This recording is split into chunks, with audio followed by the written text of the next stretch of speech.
فاتحہ۔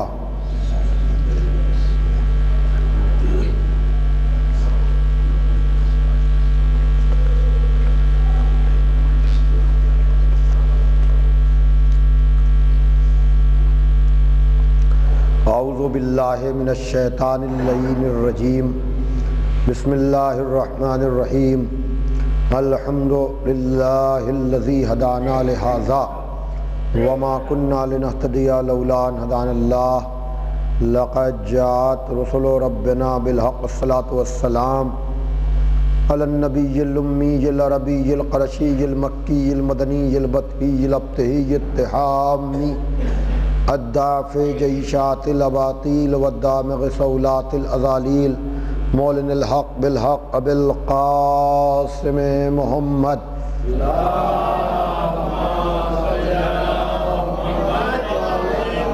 وعلی اہل بیتہ الطیبین الطاہرین المعصومین المظلومین، ولعنۃ اللہ علی اعدائہم اجمعین من الآن الی یوم الدین۔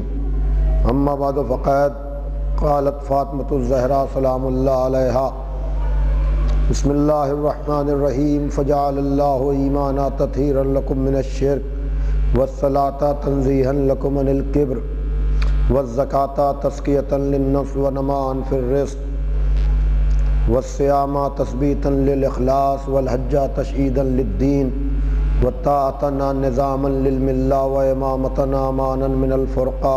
صلوات بھیجئے محمد وعلی محمد۔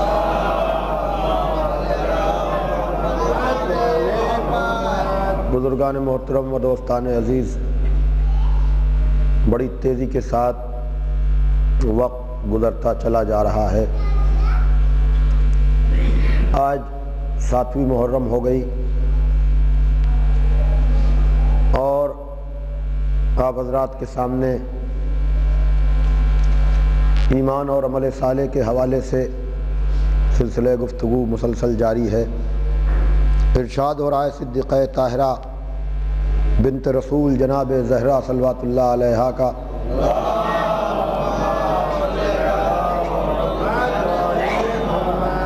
کہ اللہ نے ایمان اس لیے قرار دیا تاکہ تم شرک کی نجاست سے بچو، نماز اس لیے تاکہ تم میں غرور و تکبر نہ رہے،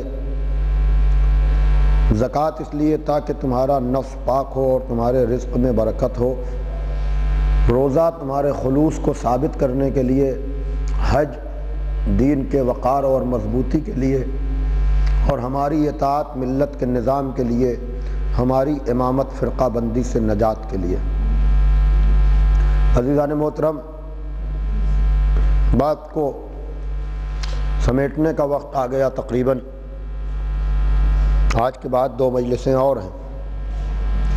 ایمان مسلسل میں عرض کر رہا ہوں کہ اصل میں ایمان تو ذات واجب ہی پر رکھنا ہے، اور مولا کائنات نے نہج البلاغہ میں ارشاد بھی فرمایا کہ اول الدین معرفتہ، دین کا آغاز، دین کا اول اللہ کی معرفت ہے۔ لیکن معرفت کے لیے خود پروردگار عالم نے وسیلے بنائے، ذریعے بنائے، نبیوں کی شکل میں، رسولوں کی شکل میں، اور اس کے بعد امامت کا پورا سلسلہ ہے۔ قرآن ہے، حدیث ہے، اور ایمان خالی اللہ ہی پر نہیں بلکہ قیامت پر بھی ایمان ضروری ہے، اور قیامت میں جو نامہ اعمال سب کے ہاتھوں میں دیا جائے گا اس پر بھی ایمان ضروری ہے، اس لیے کہ وہاں جس کے داہنے ہاتھ میں نامہ اعمال ہوگا وہ کامیاب ہوگا، جس کے بائیں ہاتھ میں نامہ اعمال ہوگا وہ ناکام ہوگا۔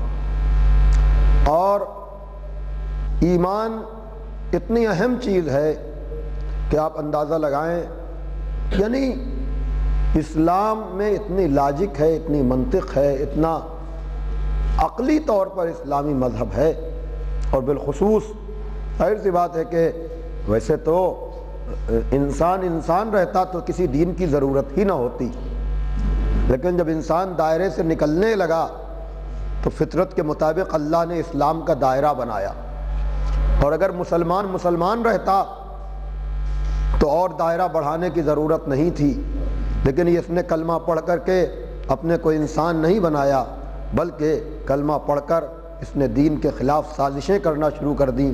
تو کہا کہ اب مسلمان ہونا کافی نہیں ہے، جب تک تم مومن نہ ہوگے تم مسلمان نہیں رہ سکتے ہو۔ اور مومن میں بھی اگر معاملہ علی پر آ کر ٹھہر جاتا، آدمی بغاوتیں نہ کرتا، ادھر ادھر نہ جاتا، تو اثنا عشری کی قید نہ لگتی۔ یہ ساری چیزیں اول روز سے تھیں، لیکن یہ نام جو بدلتے چلے گئے یہ صرف اس وجہ سے کہ اسلام میں اتنی لاسٹسٹی ہے کہ اگر کوئی نکلنا چاہتا ہے تو اسلام گھیر کر اس کو اپنے دائرے میں لے لیتا ہے، ورنہ مسلمان کو انسان بنانے ہی کے لیے اسلام ہے، مسلمان کو مسلمان رہنے ہی کے لیے ایمان ہے، اور مومن کو مومن رہنے کے لیے اثنا عشری ہونا ہے۔ اس لیے کہ ایک کے بعد ایک سلسلہ ہے، اگر آدمی اس دائرے میں رہے، نکلنے کی کوشش نہ کرے تو پھر اس دائرے کو بڑھا کر پیش نہ کیا جائے۔ توجہ کیجئے گا۔ اور پھر جو میں منطق کی بات کر رہا تھا کہ آپ دیکھیے جب سوال جواب کی بات آتی ہے، کلمہ شفاعت کی بات کر رہا تھا، جس پر یقین رکھنا، ایمان رکھنا ہر مومن کا فرض ہے، اس لیے کہ محشر میں اگر عدل کے ترازو پر تولا جائے گا تو پتہ نہیں کتنے کم لوگوں کا عمل ہے جو اس معیار پر پورا اترے، اس لیے وہاں عدل کے ساتھ فضل بھی ہوگا۔ عدل اور فضل، عدل کسے کہتے ہیں؟ آپ نے کسی کو اپنے یہاں بلایا اور کام کے لیے اور قیمت طے کیا، آپ نے وہ قیمت دے دینا عدل ہے، اور اس سے کم دینا ظلم ہے۔ لیکن اگر ایک دم سے ایک اینٹا گر رہا تھا اور اس نے یا علی کہہ کے اپنے کو بچایا تو آپ نے کہا ارے یہ تو مومن ہے کام کرنے والا، تو اب آپ اگر 100 روپے کے بدلے اس کو 110 دے دیں تو اب یہ عدل نہیں ہے، یہ فضل ہے۔ توجہ کیجئے گا محترم۔ تو یہ منزل جو ہے کہ ماننے والا اگر ہے تو اس کو ذرا سا اضافے کے ساتھ اگر دیا جائے تو یہ ظلم نہیں ہے کسی کے اوپر۔ بھائی دوسرے کے حق کو نہ دیا جائے تو ظلم ہے، لیکن اگر مال میرا ہے، میں کسی بنیاد پر کسی کو بڑھا کر دے رہا ہوں تو کسی کو شکوے کا حق کیا ہے؟ توجہ کیجئے گا محترم۔ تو اور پھر عجیب بات یہ ہے کہ آپ دیکھیں کہ محشر کی جب بات آتی ہے تو آپ نے گننے کی بات نہیں سنی ہوگی کہ محشر میں اعمال گنے جائیں گے، گنے نہیں جائیں گے، تولے جائیں گے، ویٹ ہوگا اعمال کا۔ ارے گننے میں کیا پرابلم ہے؟ کہا اگر گننے کی بات ہوتی تو پھر سب کو ایج برابر دینا پڑتی، سب کی عمر یکساں رکھنی پڑتی۔ توجہ کیجئے گا، اس لیے کہ بالغ ہونے کے بعد جو آدمی 50 سال زندہ رہے گا، عددی اعتبار سے اس کی نمازیں زیادہ ہوں گی کہ نہیں، روزے زیادہ ہوں گے کہ نہیں، حج زیادہ ہوں گے کہ نہیں۔ لیکن اگر بالغ ہونے کے بعد کوئی 20 سال کے بعد دنیا سے چلا جائے تو اس کے روزوں کی تعداد کم ہوگی کہ نہیں، سجدوں کی تعداد کم ہوگی کہ نہیں۔ کہا اگر گننے کی بات ہوتی، کاؤنٹ کرنے کی بات ہوتی تو سب کو عمر برابر دینا پڑتی، تبھی تو گننے کا فیصلہ ہو پاتا کہ کس کے کتنے سجدے ہیں۔ کہا عمر چونکہ برابر نہیں دی ہے اس لیے وہاں گننے کا سوال نہیں ہے، تولنے کا سوال ہے۔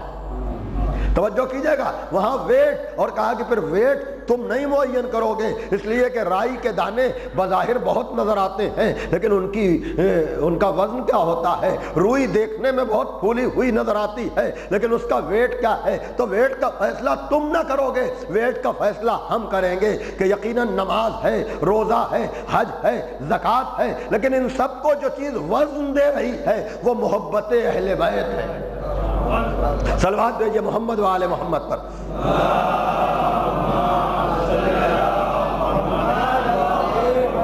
اب جو اپنے اپنے سجدے لے کر کے جائیں گے، نمازیں، روزے، حج، زکوٰۃ، جب ویٹ ہی نہیں ہوگا تو عمل اڑیں گے۔ توجہ کیجئے گا، اس لیے کہ جب محبت ہی نہیں ہے، اسی لیے علی کے لیے کہا ضربت علی یوم الخندق افضل من عبادت الثقلین، ثقلین کی عبادت پر ضربت بھاری ہے۔ توجہ کیجئے گا، ثقلین کی عبادت پر بھاری ہے ضربت، اس لیے کہ تم ضربت ایک نہ دیکھو، ویٹ دیکھو۔ ویٹ کا پتہ پیغمبر نے پہلے دیا، عمل کا وزن بعد میں بتایا، اس لیے کہ جب تلوار چلانے والا کل ایمان ہے تو اس کی ضربت کا وزن اتنا ہی ہونا چاہیے۔ صلوات بھیجئے محمد و آل محمد پر۔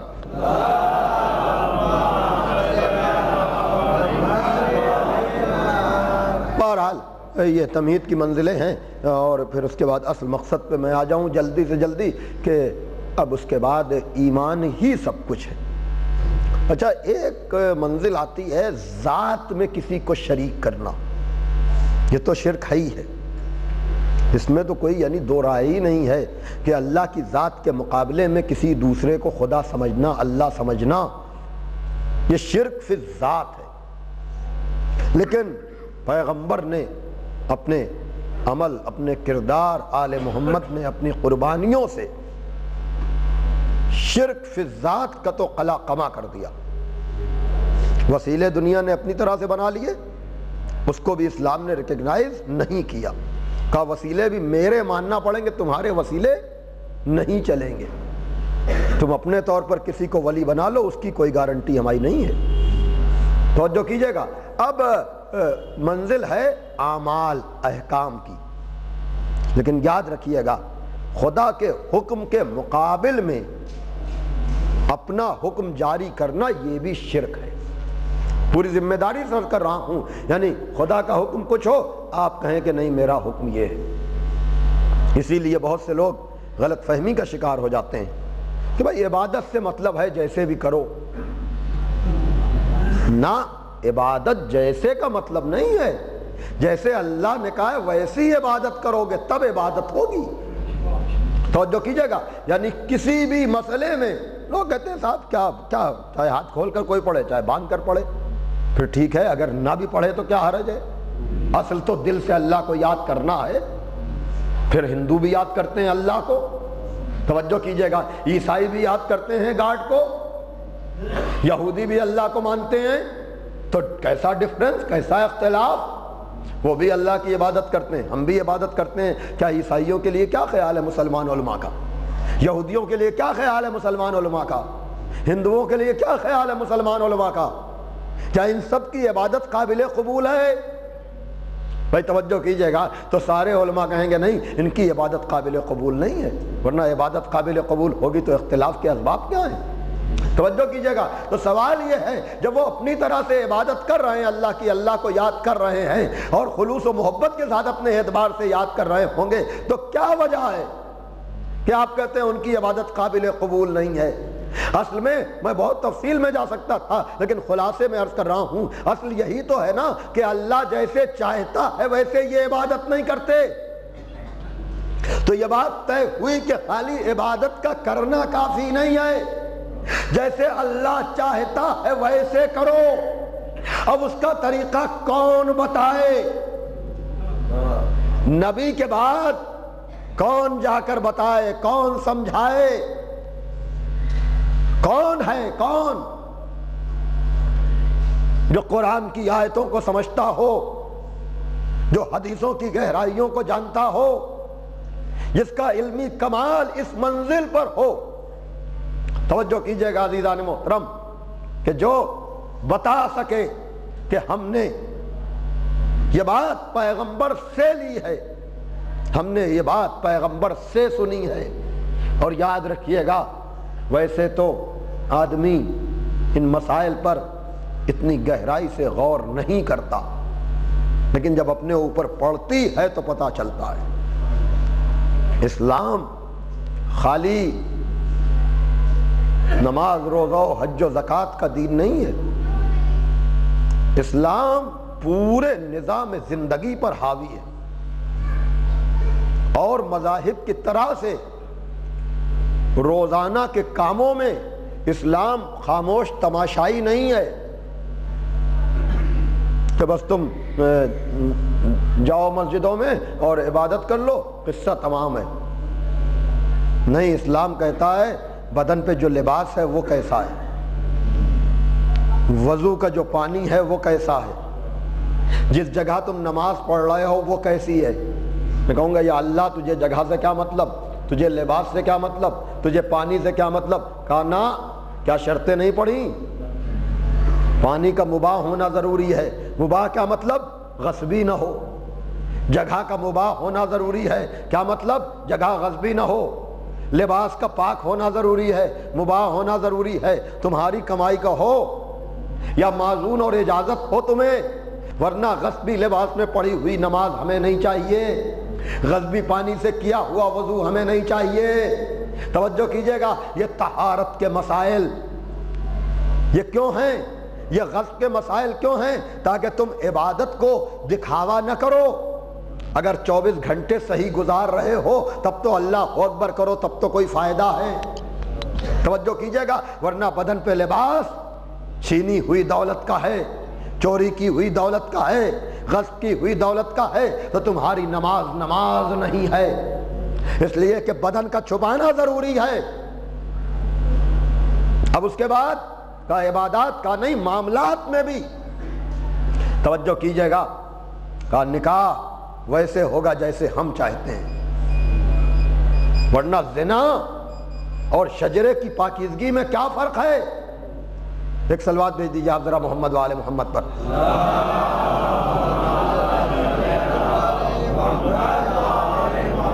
توجہ کیجئے گا محترم، ایک صیغہ نکاحی تو ہے، کیا وجہ ہے؟ اور پھر اسلام یہ بھی کہتا ہے کہ تم جس طریقے پر ہو اس طریقے پر عمل کرو، لیکن اس سے تو کم سے کم بغاوت نہ کرو۔ لیکن اگر دائرہ اسلام میں آ گئے تو اب نکاح کے مسائل تم کو اسلام کی طرح سے انجام دینے ہیں۔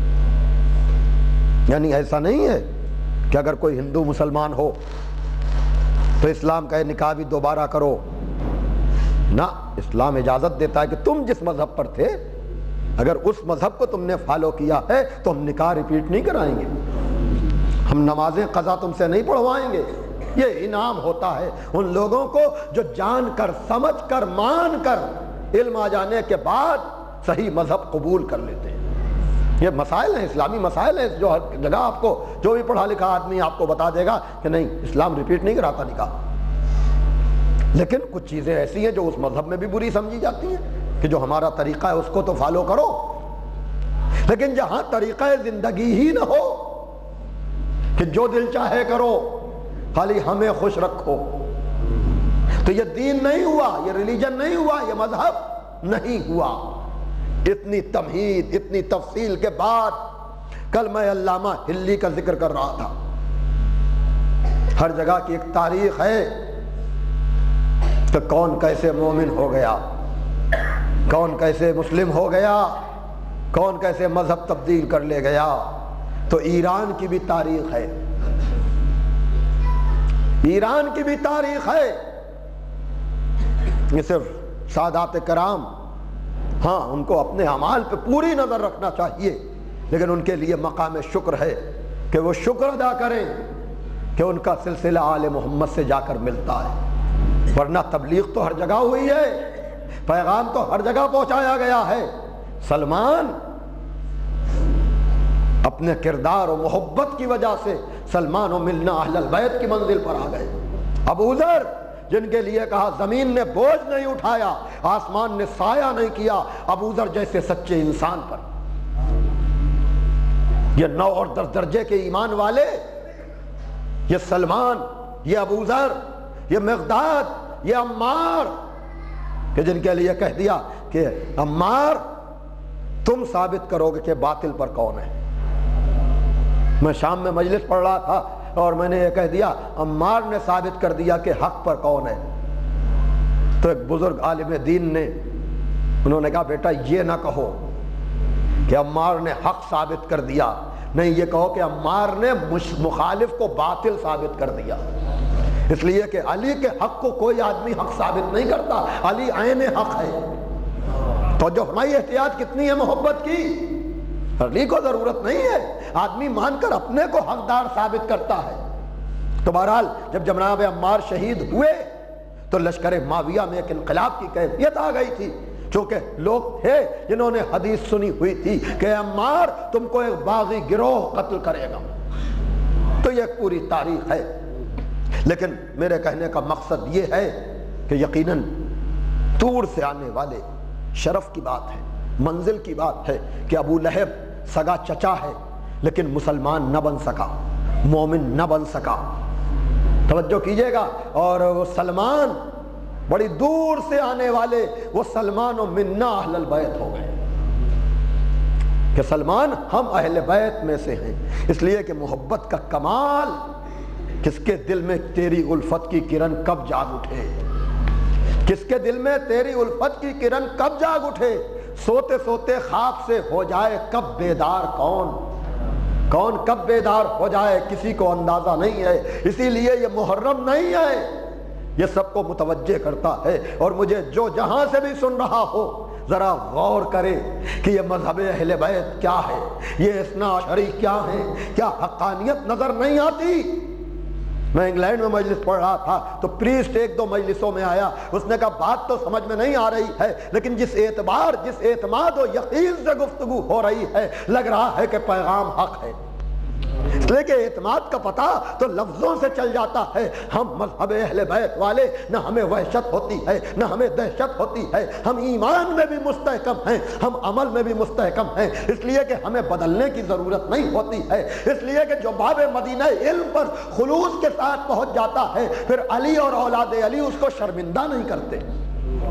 توجہ کیجیے گا عزیزان محترم۔ تو بہرحال ایران کا بھی بہت تفصیلی واقعہ ہے، لیکن تھا یہ کہ میں آپ تک یہ پیغام پہنچاؤں۔ کل میں نے علامہ ہلی کی کتاب کا ذکر کیا تھا، پرسوں رات میں نے سلسلہ اجتہاد کا ذکر کیا تھا کہ اجتہاد فروع دین میں ہوتا ہے، اصول دین میں اجتہاد نہیں ہوتا ہے، اور فروع میں بھی اگر کلیئر کٹ آرڈر موجود ہے تو کسی کو بھی اجتہاد و کوشش کرنے کا حق نہیں ہے، حکم پہنچانے کا اختیار ہے۔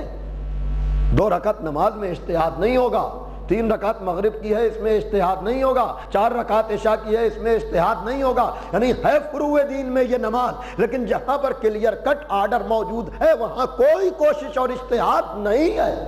توجہ کیجئے گا۔ لیکن بہرحال جس طرح سے دیکھیے اسلام، ویسے عام طور سے آدمی کہتا ہے کہ اسلام 2 حصوں میں بٹا ہوا ہے، عقیدہ اور عمل، یا ایمان و عمل صالح، لیکن یاد رکھیے گا ایک تیسری چیز بھی ہے جس کو عام طور سے ہم لوگ فراموش کر دیتے ہیں اور جس کو لوگوں کو متوجہ ہونا چاہیے کہ 3 حصے ہیں، ایمان و عمل صالح اور اخلاق اسلامی۔ اور اخلاق کا مطلب ہنس کر بولنا نہیں ہے، اخلاق کا مطلب صداقت ہے، اخلاق کا مطلب امانت ہے، اخلاق کا مطلب خوش گفتاری ہے، اخلاق کا مطلب جو ہے وہ عدل کے پیغام کو برقرار رکھنا ہے، یعنی یہ سب جو خلقی صفات ہیں اور اس میں مثبت اور منفی دونوں آتے ہیں، یعنی برائیوں سے پاک کرنا بھی اخلاق ہے اپنے کو اور اچھائیوں سے سجانا بھی اخلاق ہے، اسی لیے خلق دونوں کے اس میں آتا ہے۔ وہ ایک دوسرا موضوع ہو جائے گا اخلاق اسلامی کا، لیکن اس وقت عزیزان محترم اتنا کہ عبادات میں بھی 2 حصے پھر ہو جاتے ہیں کہ خالی عبادات ہی اسلام نہیں ہے، معاملات بھی۔ اسی لیے توضیح المسائل جب آپ اٹھا کر پڑھیں گے تو ایک حصہ عبادات کا ہے، جہاں نیت ضروری ہوتی ہے، جہاں قربتاً اللہ آتا ہے وہ سب عبادات میں ہے، اور جہاں نیت قربتاً اللہ کی نہیں ہوتی وہ معاملات ہیں، خرید و فروخت معاملات میں ہے، وہاں قربتاً اللہ نہیں ہے، نکاح بھی معاملات میں ہے۔ اچھا معاملات میں بھی کچھ چیزیں ایسی ہوتی ہیں جہاں ایجاب و قبول ضروری ہوتا ہے، یعنی ایک پرپوز کرے اور ایک ایکسپٹ کرے، جیسے نکاح۔ لیکن کچھ چیزیں ایسی ہیں جہاں قبول کی ضرورت نہیں ہے، مثلا وقف، اللہ کے نام پر وقف کریں گے آپ کوئی چیز تو کیا اللہ کہے گا قبل تو میں نے قبول کر لیا تمہارا وقف؟ نہیں، یہاں خالی کہنا ہی کافی ہو جاتا ہے۔ اسی طرح سے مسئلہ طلاق، اس میں عورت کا قبول کرنا ضروری نہیں ہے، نکاح میں تو مرد کا قبول کرنا ضروری ہے، لیکن طلاق میں اب اسے کیا کیا جائے کہ اسلام اتنا لاجیکل مذہب ہے۔ اور یاد رکھیے گا ہمارے علماء بڑی تاکید کرتے ہیں کہ شادی میں جلدی کرنی چاہیے، اس لیے کہ بہت سی خرابیاں معاشرے میں اس لیے پیدا ہوتی ہیں کہ نکاح اور زواج میں تاخیر ہوتی ہے، لیکن نکاح میں گواہوں کو مذہب جعفری میں ضروری نہیں قرار دیا گیا۔ توجہ کیجئے گا، اس لیے کہ یہاں اگر گواہوں کو ضروری کر دیا گیا تو حرام کا خطرہ ہے، لیکن اکارڈنگ ٹو قرآن طلاق میں توجہ کیجئے گا گواہوں کو لازم کر دیا، اس لیے کہ یہاں جتنا ٹائم کھنچے گا اتنا ہی مصالحت کی امید زیادہ بنے گی، کہ جذبات میں آ کر طلاق نہ دو، غصے میں آ کر طلاق نہ دو، گواہوں کو ڈھونڈو، اور وہ بھی عادل ہونے چاہیے، شاید غصے میں ہو، اور ایسا بھی نہیں کہ تمہیں آزادی مل ہی نہیں سکتی، نہیں، کبھی کبھی مزاج کا اختلاف اتنا شدید ہو جاتا ہے کہ دو سگے بھائی ساتھ نہیں رہ سکتے، باپ بیٹے ساتھ نہیں رہ سکتے، تو یہ تو دوسرے قبیلے کی، یہ دوسرے قبیلے کا، یہ دوسرے کی بیٹی، یہ دوسرے کا بیٹا، تو بہرحال ایک آزادی کی صورت ہے، لیکن اتنی شرطیں لگا دی کہ واقعاً اگر پرابلم ہو تب تو الگ ہو۔ توجہ کیجئے گا، آپ کہیں گے کون کا قصہ تم نے چھیڑ دیا آج 7ویں محرم کو؟ نہیں، ایران میں 709 ہجری میں تقریباً 8ویں صدی کے آغاز میں خدا بندہ الجاتو وہاں کا بادشاہ، اس نے غصے میں آ کر اپنی بیوی کو طلاق دے دیا۔ توجہ کیجئے گا، اب جب غصہ ٹھنڈا ہوا تو اس نے چارہ پوچھا، حل پوچھا کہ کسی طرح سے میری یہ بیوی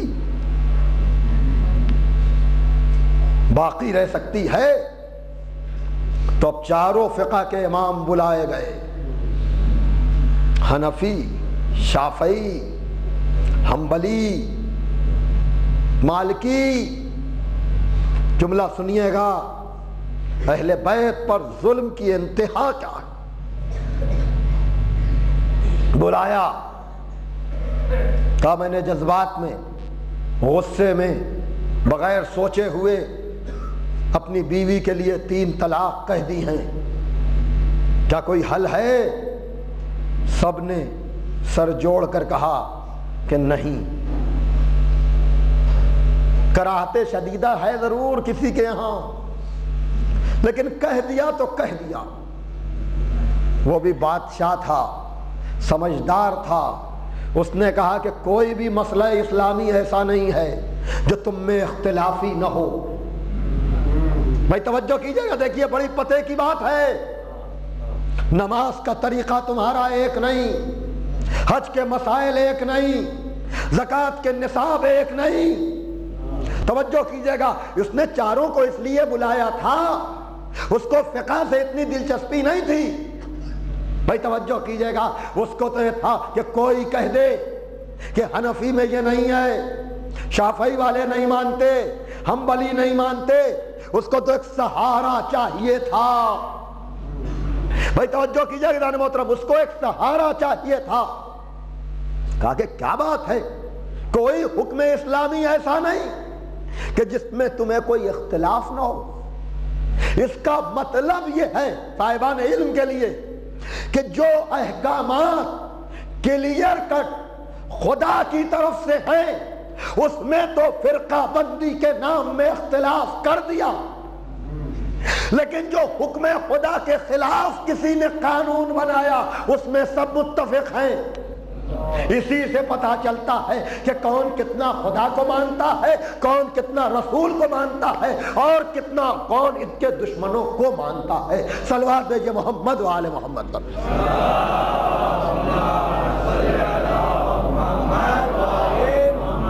اور یہ منظر آپ کو رمضان المبارک میں بھی دیکھنے کو مل جائے گا۔ ایسے مسائل آ جائیں گے، سمجھ جائیں گے آپ عزیزان محترم۔ تفصیل میں جانے کا وقت نہیں ہے، بہرحال جب بہت پریشان ہوا، ایران کی ہسٹری ہے یہ، ورنہ قم میں تھوڑے مومنین تھے اس اعتبار سے، یا مشہد میں تھوڑا اثر تھا نشا پور میں، لیکن اصفہان وغیرہ اور سارے شہر ایران کے یہ سب مذہب اہل بیت والے نہیں تھے۔ اب جب اس نے یہ مسائل پیش کیے تو ایک چاہنے والے نے، اس لیے کہ کون مومن کہاں بیٹھا ہو، توجہ کیجئے گا، اس لیے کہ مختار نامے میں کبھی سنیں گے آپ کہ ہمیں دو چیزوں نے بچایا ہے، کبھی ہماری جرأت اظہار نے ہمارے مذہب کی تبلیغ کر دی، کبھی ہمارے تقیہ نے ہم کو بچا لیا۔ اسی لیے ان دونوں چیزوں سے لوگ گھبراتے ہیں۔ توجہ کیجئے گا کہ کبھی کبھی یہ اتنے جری ہو جاتے ہیں کہ کسی کو نہیں چھوڑتے، کبھی ایسے ہو جاتے ہیں کہ پتہ ہی نہیں چلتا، اور جس حملے سے آدمی کو شکست ملتی ہے نا، اس کا جب جب ذکر ہوتا ہے آدمی سوچتا ہے اگر یہ ہتھیار ان کے پاس نہ ہوتا، اس لیے کہ یزید کے حمام تیار کرنے والا ہی مومن تھا، اس لیے کہ اگر وہ مومن نہ ہوتا تو جناب عمیر خط کیسے پہنچاتے جناب مختار کی آزادی کا۔ یہ میں صرف اشارے کر رہا ہوں عزیزان محترم، لیکن بہرحال کبھی تقیہ نے، کبھی جرأت اظہار نے، اس لیے کہ اگر جرأت اظہار نہ ہوتی تو جناب عمیر پانی پی کر صلوات بر حسین اور لعنت بر یزید نہ کہتے۔ یہ جرأت اظہار ہے جس نے ان کو گرفتار کرایا۔ اگر یہ جرأت اظہار نہ ہوتی تو یہ گرفتار نہ ہوتے، یہ گرفتار نہ ہوتے تو قید خانے میں نہ جاتے، قید خانے میں نہ جاتے تو مختار سے نہ ملتے۔ تو جو فرما رہے ہیں تو یہ جرأت اظہار ذریعہ بن گئی، اور ادھر یزید کے دربار میں تو جو حمام تیار کرتا تھا وہ مرد مومن سیاہ کپڑے پہنے ہوئے وہ انتظار کر رہا تھا، وہ تقیہ میں اپنے ایمان کو چھپائے ہوئے تھا۔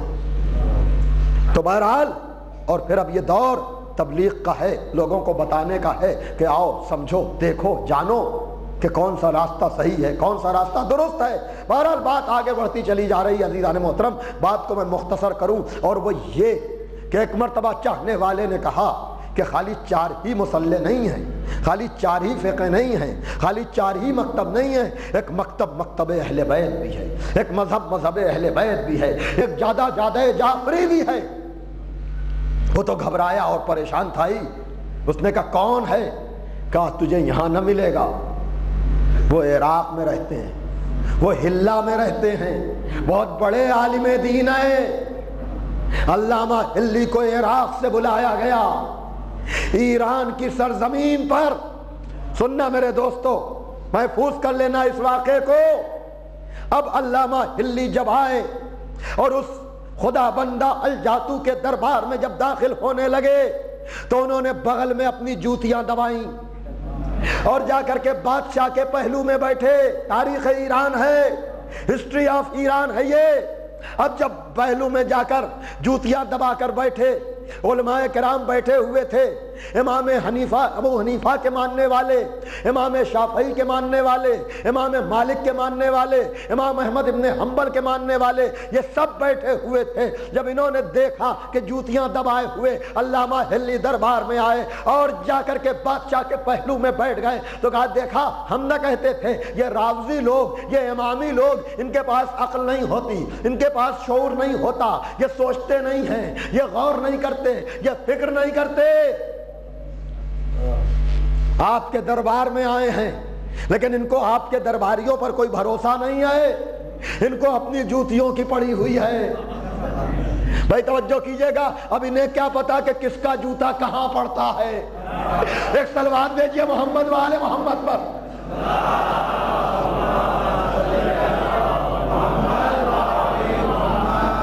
گویا کہ عراق کی سرزمین بہت سے لوگوں کو بہت سے مسئلے جوتوں سے سمجھاتی ہے، اس لیے کہ ہر آدمی علمی طور پر مسائل نہیں سمجھتا۔ ارے توجہ کیجئے، صلوات بھیجئے محمد والے محمد پر۔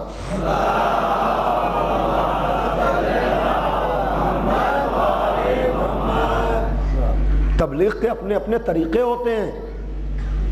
کہا یہ دیکھیے یہ جوتیاں دبائے ہوئے آ رہے ہیں،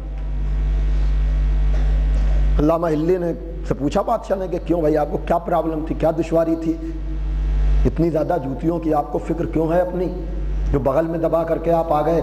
کہا وہ اس میں آپ سے تو کچھ نہیں تھا, لیکن یہ لوگ جو بیٹھے ہوئے ہیں امام ابو حنیفہ کے ماننے والوں سے ہمیں خطرہ تھا کہ جس طرح سے امام ابو حنیفہ نے پیغمبر کی جوتیاں چرا لی تھیں, اسی طرح سے ہمیں بھی شک تھا کہ کہیں امام ابو حنیفہ کے ماننے والے میری جوتیاں نہ چرا لیں. اب جیسے ہی علامہ ہلی نے کہا وہ ایک دم سے گھبرا کر کے کہنے لگے دیکھا جھوٹ بھی بولتے ہیں یہ لوگ, جھوٹے بھی ہوتے ہیں یہ. کہا کیوں؟ کہا اس لیے کہ امام ابو حنیفہ رسول کے 100 برس بعد پیدا ہوئے. امام ابو حنیفہ تو دور رسول میں تھے ہی نہیں.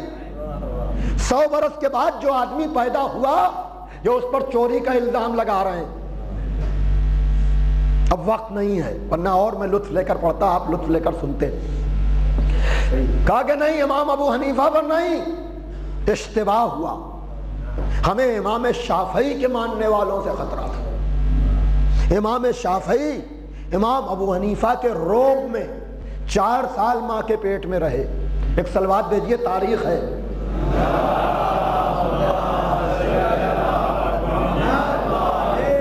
یہ ہسٹری ہے کیا کہ ایک دوسرے کے بڑے احترام کرنے والے لوگ تھے. رسول کا احترام نہیں تھا, رسول کو قومو انی کہہ کر اٹھانا پڑتا تھا, قومو انی میرے پاس سے جاؤ, لیکن ایک دوسرے کا احترام. کہا کہ وہ تو 4 برس بعد آئے, وہ کیسے تھے دور رسول میں, یہ جھوٹ بول رہے ہیں. امام شافعی والوں نے کہا کہ اس کے بعد کے ہیں. کہا امام شافعی اچھا وہ نہ رہے ہوں گے, بہرحال جوتیاں چوری ہوئیں. امام احمد ابن حنبل نے چرائی ہوں گی, یہ چرا سکتے تھے. نفسیاتی وار کیا, توجہ کیجئے گا, اور بھرے دربار میں بادشاہ کے سامنے, توجہ کیجئے گا, علامہ ہلی نے اقرار لے لیا کہ امام ابو حنیفہ, امام شافعی, امام مالکی, امام احمد ابن حنبل یہ سب پیغمبر کے 100 برس بعد کے ہیں. توجہ کیجئے گا, کہا ان کا مذہب پیغمبر کے 100 برس بعد کا ہے. انہوں نے اپنا مذہب ڈائریکٹ پیغمبر سے نہیں لیا. توجہ کیجئے گا, ہم علی والے, ہم کہتے ہیں پیغمبر کے دور میں پیغمبر کے ساتھ ساتھ علی تھے, علی کے بعد حسن, حسن کے بعد حسین, حسین کے بعد علی عبد الحسین, محمد باقر, جعفر صادق.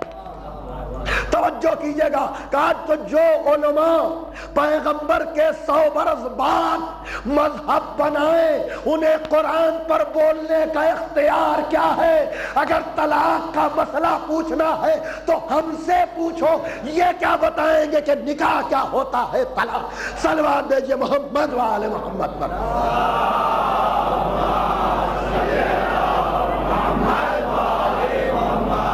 صلوات بھیجیے محمد و آل محمد پر.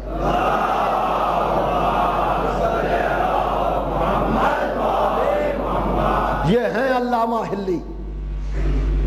یہ جملہ نہیں ہے, یہ مذہب کی تحقیق کی بنیاد رکھی ہے علامہ ہلی نے کہ اگر کوئی پڑھا لکھا ہے اور اس کو معاشر, سوال و جواب, حساب و کتاب, ان سب چیزوں پر یقین ہے تو وہ کڑیوں سے کڑیاں ملائے, سلسلے سے سلسلہ ملائے. زنجیر کی کڑیاں کہیں ٹوٹی ہوئی تو نہیں ہے. توجہ کیجئے گا بھائی, ہم یہ نہیں کہتے کہ کون کس کو مانے, لیکن جس کو بھی مانو سلسلے سے مانو. توجہ کیجئے گا, ہم یہ نہیں کہتے ٹھیک ہے آپ صحابی کی عزت کرتے ہیں, صحابی کی عزت کیجئے, لیکن کیا علی کو صحابیوں کی فہرست سے آپ نکال دیں گے؟ بھائی توجہ, میں کیا کرنا چاہ رہا ہوں, یعنی اگر آپ ایز اے صحابی بھی علی کو آپ دیکھیں گے تو آپ بتائیں کہ پہلی میٹنگ سے لے کر آخری وقت تک پیغمبر کے ساتھ کون رہا؟ تو کیا علی کے ساتھ صحابی جیسا سلوک بھی نہ کیا جائے؟ اور اگر آپ کو یہ ہے کہ زوجہ اہم ہوتی ہے, مختصر کر دیا میں نے, زوجہ اہم ہوتی ہے, تو پہلی بیوی تو خدیجہ ہیں. میں توجہ کیجئے گا، اور جہاں تک جو جہاں سے بھی میری آواز سن رہا ہو، تحقیق کرے، سوچے اور غور کرے کہ اگر بیویوں ہی کا احترام ہے تو خدیجہ کی وہ عزت کیوں نہیں ہے جو دوسری ازواج کی ہے؟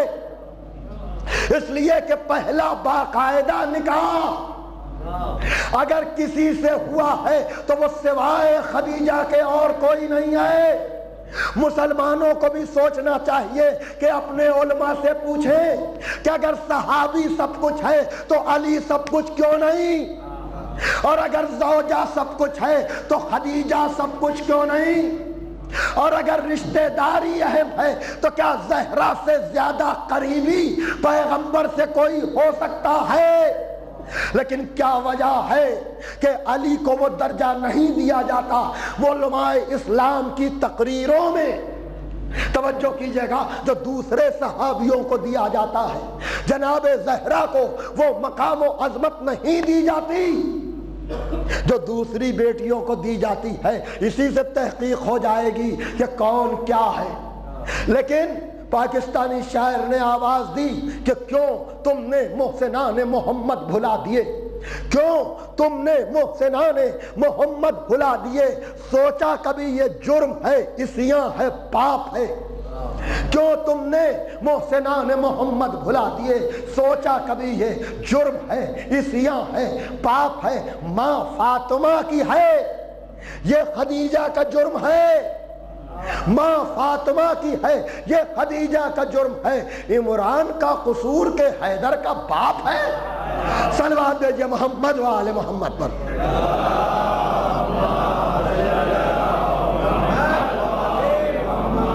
بس آخری جملہ، چونکہ یہ سب دشمنان اسلام تھے لیکن علی اور زہرا سینہ سپر ہو گئی، اس لیے یہ دشمنی ان کی نہیں ہے، یہ اسلام کی دشمنی ہے کہ اگر علی اور اولاد علی نہ ہوتے، اور ایک نہیں پورے 12، ہم سے نہ پوچھئے 12 اماموں کے نام کہاں ہیں، ہم سے نہ پوچھئے 12 اماموں کا سلسلہ کیا ہے، یہ بنی امیہ کے بادشاہوں سے پوچھئے، بنی عباس کے بادشاہوں سے پوچھئے کہ جب دین پر وقت پڑتا تھا تو یہ کس کا پتہ پوچھتے تھے۔ توجہ کیجئے گا، یہ پتہ بتا دے گا کہ مامون نے کس کو تلاش کیا، ہارون نے کس کو تلاش کیا، معتز باللہ نے کس کو تلاش کیا۔ تو 12 اماموں کی تاریخ ظالموں سے جا کر پوچھ لیجئے، خود مسئلہ حل ہو جائے گا۔ اور ان کی خطا صرف یہ تھی کہ یہ دین کی حفاظت کرتے تھے اور اپنی جان کی پرواہ نہیں کرتے تھے، اور حسین نے تو پورا بھرا گھر جا کر قربان کر دیا۔ اور میں جناب مختار کی بات کر رہا تھا، ایک دن ایک شخص مدینے آیا کوفے سے، امام سے ملاقات کی، چاہنے والا تھا، کوفے سے آیا تھا، خبریں کچھ دیں، جناب مختار کے کارنامے بیان کیے، کہا ہرملہ کی کیا خبر ہے؟ تو چاہنے والے نے پوچھا، راوی نے پوچھا، مولا قاتل علی اکبر کا پتہ نہیں پوچھا، اپنے بابا کے قاتل کے بارے میں نہیں پوچھا، یہ ہرملہ کے لیے کیوں سوال کیا؟ کہ شخص تو نے بہت بڑا سوال کر دیا، تیر ہرملہ خالی علی اصغر کے گلے پر نہیں لگا، آل محمد کے دلوں کو چھید گیا یہ تیر۔ وہ شخص آیا، ابھی دربار مختار میں پہنچا ہی تھا کہ دیکھا کہ کچھ لوگ ہرملہ کو گرفتار کر کے لا رہے ہیں۔ راوی نے کہا اللہ اکبر۔ ایک مرتبہ مختار نے کہا کہ ویسے تو اللہ کے لیے تحلیل و تکبیر ہر وقت مناسب ہے، لیکن اے شخص یہ بتا یہ کون سا وقت تھا نعرہ تکبیر بلند کرنے کا؟ کہا امیر عجب سوال تو نے کر دیا، میں ابھی مدینے سے آ رہا ہوں، مدینے میں امام سجاد سے مل کر آیا ہوں، امام سجاد نے ہرملہ کے بارے میں پوچھا تھا، جب میں نے حرملہ کو گرفتار دیکھا تو میں نے نعرہ تکبیر بلند کی. حرملہ کو مختار نے قریب بلایا. مختار کا دستور یہ تھا، خود ظالموں سے اقرار کراتے تھے. کہا حرملہ تو کیا کرتا تھا کربلا میں؟ حرملہ ہزاروں تیر اندازوں کا سردار تھا. کہا میرے زیر نگرانی جو لوگ تھے وہ تیر چلا رہے تھے. کہا تو نے کیا کیا؟ کہا تیر تو میرے پاس اسپیشل 7 تھے، لیکن 3 تیر ایسے میں نے چلائے. کہا وہ کون سے 3 تیر؟ کہا ایک تیر تو حسین کی پیشانی پر لگا، ایک تیر مشک سکینہ پر لگا، اور ایک تیر علی اصغر کے گلے پر. وہ چھوٹا سا بچہ. عزادارو، آپ کو پتا ہے، روایت کے کچھ جملے میں آپ کو سناؤں. جب علی اصغر کے گلے پر تیر لگا تو لفظ یہ فن قلب الصبیو علی یدی الامام، بچہ باپ کے ہاتھوں پر پلٹ گیا. 6 مہینے کا بچہ، 3 بھال کا وزنی تیر. پلٹنے کا مطلب سمجھے علی اصغر. اللہ اکبر. اب آپ ذرا سوچیں باپ کے دل پہ کیا گزری ہوگی. جزاکم ربکم. عزیزو، آج 7ویں تاریخ ہے، آج قحط آپ کی تاریخ ہے. آج قیام حسینی میں اب پانی نہیں ہے. آلاتش ہائے پیاس، آلاتش ہائے پیاس. عزادارو، کیا اپنے کو تصور میں کربلا نہ پہنچاؤ گے؟ سکینہ کی آواز، چھوٹے چھوٹے بچوں کی آواز. جزاکم ربکم. ہاں عزادارو، رات میں نے مصائب یہاں تک پڑھے تھے کہ علی اصغر کو لائے سکینہ کے سپرد کیا. معلوم ہے جناب رباب نے کیا کہا؟ اب مثلک ینہر، اے میرے لال، کیا تجھ ایسے بچے بھی نہر کیے جاتے ہیں؟ عزیزو، شریعت میں چھوٹے جانوروں کو ذبح کیا جاتا ہے اور بڑے جانوروں کو نہر کیا جاتا ہے. اللہ رحمان نے کیا کہہ دیا کہ میرے لال تیرا سن اتنا چھوٹا، تجھے تو ظالم ذبح کر سکتے تھے، لیکن یہ کیا ہوا؟ تجھے ذبح نہیں کیا بلکہ دور سے تیر مار کر. سنیے سنیے، اب زیادہ سے زیادہ رونے کے دن ہے، رونے میں کوئی کمی نہ کیجیے. کئی بی بی رباب کو شکوہ نہ ہو جائے کہ بچہ چھوٹا تھا تو آنسو کم نکلے. نہیں بی بی رباب، آنسوؤں کا نذرانہ قبول کرو. یہ چھوٹے چھوٹے بچے، یہ میری ماں بہنیں، ہاں ابھی بھی بعض جگہوں پر عاشور کے دن مائیں بچوں کو جہاں تک ہو سکتا ہے دودھ نہیں پلاتی، اس لیے کہ علی اصغر یاد آ جاتے ہیں.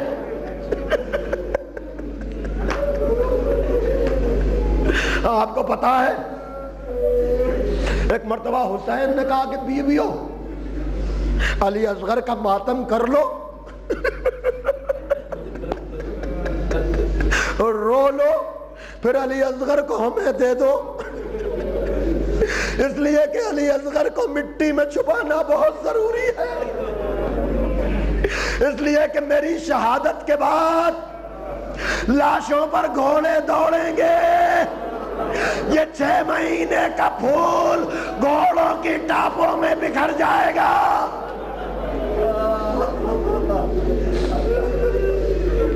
علی اصغر کو لیا، پشت خیمہ پر گئے، ذوالفقار سے گڑا کودنا شروع کیا، رونے کا شور. نظر ملا یمینہ و شمالہ، داہنے دیکھا بائیں دیکھا، کہا کون رو رہا ہے؟ میری بے کسی پہ کون گریا کر رہا ہے؟ میری مظلومی پہ کون آنسو بہا رہا ہے؟ آواز آئی فرزند رسول میں ذوالفقار ہوں۔ احد کے میدان میں جنگ کو فتح کرنے کے لیے آئی تھی، میرے آقا یہ کون سے خدمت لے رہے ہو؟ کہا ذوالفقار یہ خدمت تو میرے سکون قلب کے لیے کر رہی ہے۔ گڑھا کھودا، اصغر کو رکھا، مٹی کو ڈالا۔ عزیزو آپ کو پتا ہے آج بھی جب کوئی قبر بنتی ہے مستحب ہے کہ قبر بنانے کے بعد پانی ڈالا جائے۔ حسین نے قبر بنائی لیکن حسین کیا کرے؟ جزاکم ربکم، اتنا روئے کہ قبر تر ہو گئی۔ آخری جملہ عزیزو میں آپ ہی پر چھوڑ دوں گا، آپ جب بھی سوچئے گا اب سے 10ویں اور شام غریبہ تک خود رو لیجئے گا۔ روایت کے جملے کیا ہے؟ قبر کہاں بنی؟ پشت خیمہ پر۔ جب تک میں کربلا نہیں گیا تھا 90 سے پہلے، جب میں سنتا تھا کہ علی اصغر کے لاشے کو زمین سے نکالا تو عجیب سا لگتا تھا، لیکن جب کتابیں پڑھی اور کربلا گیا تب اندازہ لگا کہ کیا ہوا علی اصغر کے ساتھ۔ میں آپ ہی پر چھوڑتا ہوں جتنی بھی روایتیں پشت خیمہ پر دفن کرنے کی ہیں، لیکن جب میں کربلا پہنچا تو مجھے لوگوں نے بتایا کہ علی اصغر کی قبر پشت خیمہ پر نہیں ہے، حسین کی زری میں ہے۔ اس کا مطلب یہ کہ باپ نے جہاں علی اصغر کو دفن کیا تھا وہاں لاشا رہ نہ پایا، بلکہ شام غریبہ میں علی اصغر کا لاشا۔ فتنہ دوڑی، رباب اپنی امانت سے ہوشیار، وہاں قیامت گزر چکی تھی۔ حسین نے جس لیے لاشے کو چھپایا تھا اسی 6 مہینے کے بچے پر گھوڑے دوڑ گئے، لاشیں علی اصغر بچھڑ گئی۔ الا لعنۃ اللہ علی القوم الظالمین، سیعلم الذین ظلموا ای منقلب ینقلبون۔ پروردگارہ ہمیں کامل الایمان فرما۔ پروردگار عالم اس ذکر کے طفیل میں، اس 6 مہینے کے بچے کے مصائب کے طفیل میں ہمارے گناہان کبیرہ اور صغیرہ اور ہمارے مرحومین کے گناہان کبیرہ اور صغیرہ کو معاف کر دے۔ ہمیں حتی المقدور سیرت محمد وآل محمد علیہ السلام پر چلنے کی توفیق عطا فرما۔ حاضرین مجلس، بانیان مجلس کی دلی مرادوں کو پورا فرما۔ سرکار امام زمانہ یقیناً آپ آئے ہوں گے، پرسا قبول کیجئے۔ ان آنسوؤں کو پروردگار رومال سیدہ میں جگہ عنایت فرما۔ سرکار کے ظہور میں تاجیل، تاکہ ان کے جد کا پرسا انہی کی خدمت میں پیش کر سکیں، علی اصغر کا پرسا انہی کی خدمت میں پیش کر سکیں۔ پروردگار ظہور میں تاجیل، ہم گنہگاروں کو ان کے انصار و اعوان میں۔ اللہم تقبل منا انکا انت السمیع العلیم۔